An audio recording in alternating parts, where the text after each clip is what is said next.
Survivors Truth partners with frontline providers to do participatory media projects with groups affected by violence or discrimination, and then uses the media created out of that to inform and inspire others. And what makes our approach unique is that we really focus on the stories of how people have handled these problems, the stories of survival. My professional background is I'm a psychotherapist, and I've worked for years with survivors of violent crime and what we call trauma. And I actually went to Liberia, West Africa in 2005 to train trauma counselors. And while I was there, I just became very interested in two things: the effects of what kind of stories we're asking people to tell us when we're going to help them, and the impact of the public telling of stories. So that's how this all started, with an independent photo documentary project. A friend of mine who's a great photographer went around with me while I interviewed people and asked them about what they'd been through, but particularly focusing on how they came through it. The stories that came out of that work were just so powerful and impactful that since then we've been working with people in Liberia who are doing peace building and reconciliation work to bring this into the work that's being done there.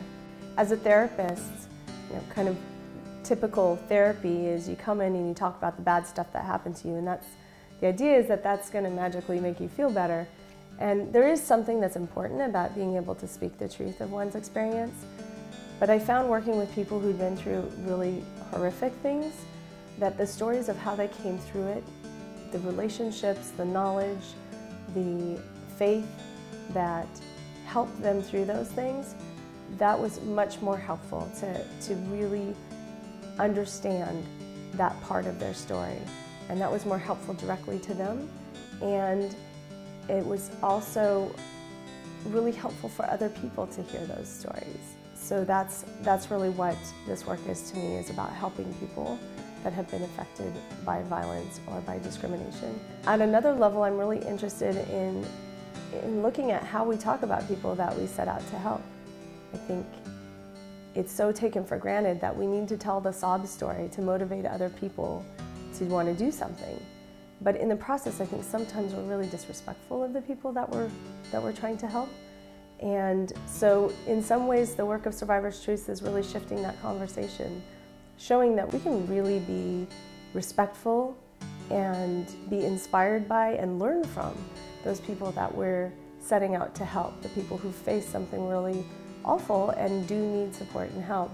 But it doesn't mean they don't know something. It doesn't mean that they don't have something really important to say that we can actually learn from.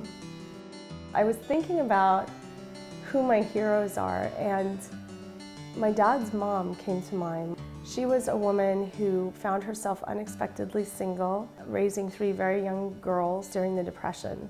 She just was a woman who worked and did what needed to be done. I learned so much about loving and giving from her.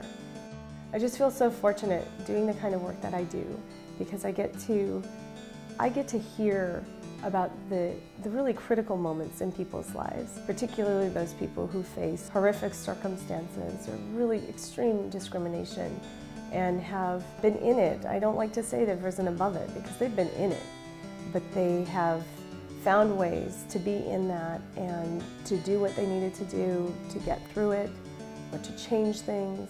So it's kind of everyday acts of courage and strength and community that I see really making a difference.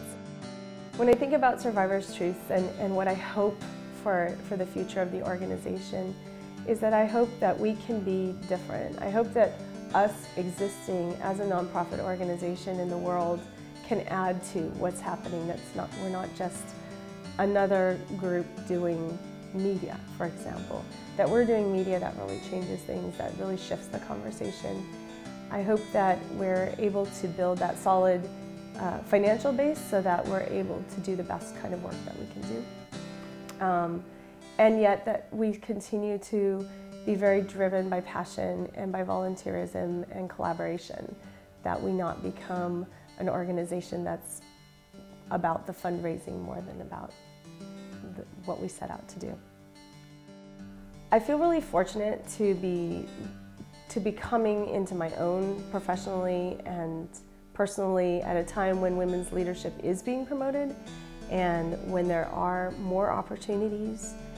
And I guess my hope for women in leadership is that we would bring more of women's ways of doing things into the leadership arena, that collaboration would be something that we would own and bring into that we would get past competition, that we would really be able to see another woman's success, another person's success as our own success as well. Because I do see that really holding us back in some ways, is the fear that there's only so many spots for women in leadership, and so it's a competition somehow. And I don't see that. I really hope that we really all can strive to make more space for women to take leadership roles, and that there's plenty of space for everybody and for different ways of seeing things and doing things, and that we can work in harmony with maybe what might be considered more masculine ways of doing things. That it doesn't have to always be a fight. That we can build on one another's successes.